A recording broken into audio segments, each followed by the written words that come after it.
Irish-born. I have spent my working life in dealing with or involved in conflicts around the world, beginning of course with Northern Ireland, where there was a referendum on the peace process, on the final agreement, and where the people, despite the fact that many voted against it, the referendum won, and Northern Ireland is a very different place today.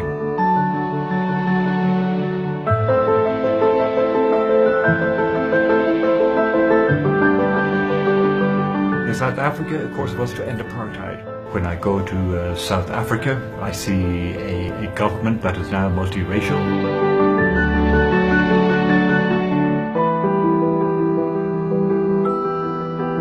The Iraq conflict, it has nothing to do with the West.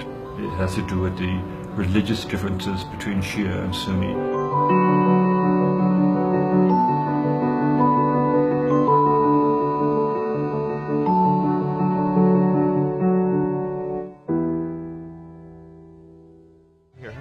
Well, I decided whenever I go to a city where I see affluence in any place, I don't want to see monuments or museums. I want to see where the poorest of the poor live.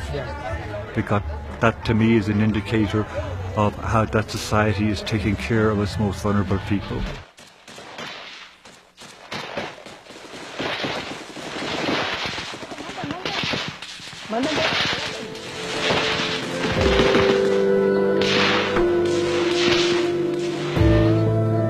I think this is a great step forward in a country that has had a long history of violence.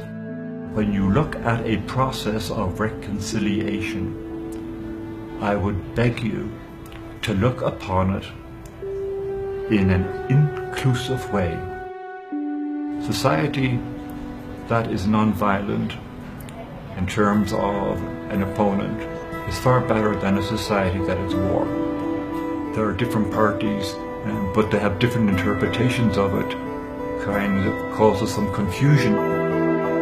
If you vote no, you're really voting for taking a step into the darkness.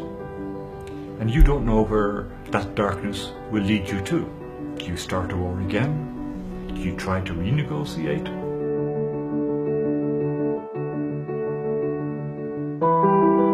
And if you vote no, you're saying, I want to vote for uncertainty and the possibility of renewed war in this country. And if you think that's a good outcome, think again.